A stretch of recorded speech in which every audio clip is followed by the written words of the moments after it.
I don't want to just put my head where he's going to easily wrap it. Like, this is a terrible idea. When I wrestle up, my hand is on the inside of my knee.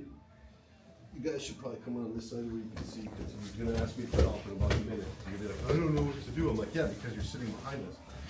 This is a proactive learning process. So my hand goes inside my knee, and as he's pressuring into me, I use this to make the space that I need. My hand is going to follow the knee through here. And when I come up, I'm aiming for his shoulder with my head. Now when he tries to wrap my head, I can like monitor him and track him, right? Now when I start wrestling up from here, boom, I'm in this position, much better off for the dogfight wrestle up. But you're gonna find everybody that wasn't here today, you're gonna put them in this position and they're all gonna put their head right where you should wrap it. Trust me, everyone here does this. Boom, here, connect, and now I start my wrestle up to get to here. Bunch of different things can happen from here, depending on who you're rolling with. Caleb probably won't let you have much from here, but they always have to give you something. In the gi, I find it a little bit trickier, a little more restrictive, but the limp arm, just whipping through, is a good solution. Take that whizzer again. Or I can drive my head and pick the knee and use it to come over the top to mount. Very good solution. Won't work on Caleb. Used to work on Caleb. Doesn't work on Caleb anymore. It might still work on Caleb. I found out how to make it work though. I'm not gonna tell you because then you'll use it on me. But tell me. So now, I want you guys to test this in this next round. You're gonna come up and I want top player to try to wrap the arm. Bottom player, you're gonna emphasize gluing your hand to your knee and keeping them together as you shoot your underhook. Boom, you get your underhook and your head's in the right spot.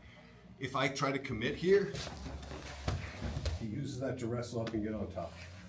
People are so used to wrapping the neck, they might just overcommit and try to force the head wrap, and it's gonna make it very easy for you to get on top position.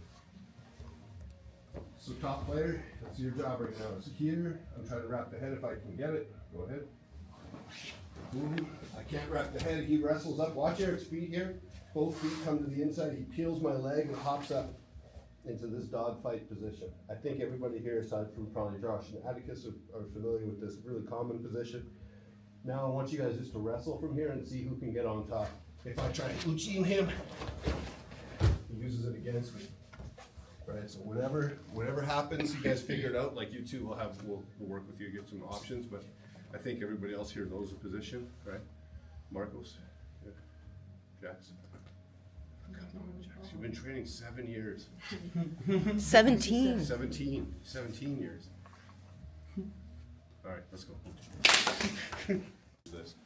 You'll get details for it, but you got to use it for sure. It's really effective. You can't just chill in the bottom of knee shield. Like, you can threaten attacks and all this, but the attacks are like difficult. People are gonna get good, they're stingy with it. Eric wants to attack Kimuras on this arm, he wants to attack straight arms on this arm. Maybe he wants to pull this arm across his body for like Shaolin sweep. He's got all these cool options, but they're not easy to hit. They're there if you can get a hold of this arm. But a lot of guys are gonna be chintzy, or even worse, there's gonna be a grip fight happening here, and it's gonna be difficult to lock up submissions and sweeps. In this case, he should always just bring this knee up, bring his hand to the inside like we've been doing, and hit the wrestle up from here. Once he gets here, he's gonna bring both of his feet. Both of his feet come to the inside. Ooh, tweaks the knee. You gotta put pressure on the knee. See how my knee's pointing outwards and my foot is outwards now? I've kind of lost base here and I can't stop it. Now it's an easy thing for Eric to slide his right knee underneath my leg, getting to this orientation. Just my leg, his leg, my leg, his leg, right? From here, I'm gonna whizzer strong because I don't want this guy coming up on me or like trying that limp arm bullshit. If he tries like limp arming, I should have a strong enough whizzer. A whizzer isn't a passive position. I'm trying to push his forehead into the floor. That's my goal, right? You didn't expect that? One more time. One more time. Like, I'm actively this is why wrestlers all have shoulder surgeries, man. They whizzer all the time. But it's not just passive. If I don't have a whizzer, he's just gonna take my back. There's nothing stopping that. So the whizzer is important, but it's also not passive. Driving down, turning the corner, turning the corner, turning the corner. At some point in here, Eric's gonna look to get on top. And all he's gonna do is he's gonna lower this hand to my hip. Boom. He's gonna pull across to the knee, and he's gonna turn, find the angle here, Eric. So that, yeah, right there, boom. Now he can drive in. Keep driving. Good. The angle I want you guys to find on this. Clear the feet, get here. He's sprawling down like Whizzer hard. Whizzer like a man. He doesn't whizzer very much. Come on, Whizzer. It's hard, right? Yeah. So if he whizzers nice and strong like this is a good opportunity for me to dive underneath, which we'll do in a minute. But for now, give us relax a bit. You're not going to put my forehead down. As I turn the corner, my hips change from here, parallel with his hips, to perpendicular. So now, when I reach across, I can bring my head inside, and I'm not like pulling his knee out from underneath him. Nobody's gonna let you do that to them, ever. I'm gonna use my head and my upper body. I block the knee, head hits the jaw, and I push. But I don't push him that way. I push him that way, towards like the tree, the ficus. Is that what that is? Boom, here. Now I start passing from there. This is the same in all jiu-jitsu. Go to turtle. In all jiu-jitsu, we don't push him sideways, right? We push him over the corner that way, because he's got no base in that direction. This sweep is the exact same, right? And Caleb's got a tweak on this that we're going to talk about in a minute. I just want to feel it first, but this works 99% of the time. Works very easy. Hit the tap, use your head, and steer them back over the back corner. Does that make sense? Go back and forth, do one of these each, and then we're going to keep building on it for a couple minutes.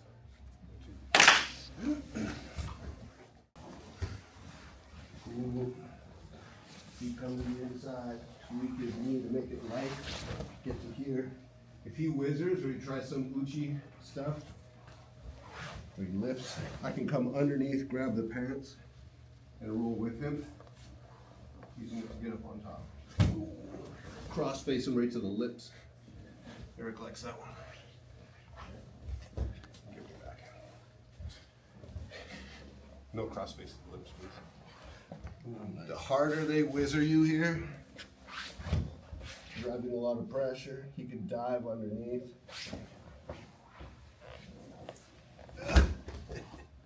Use that energy against me.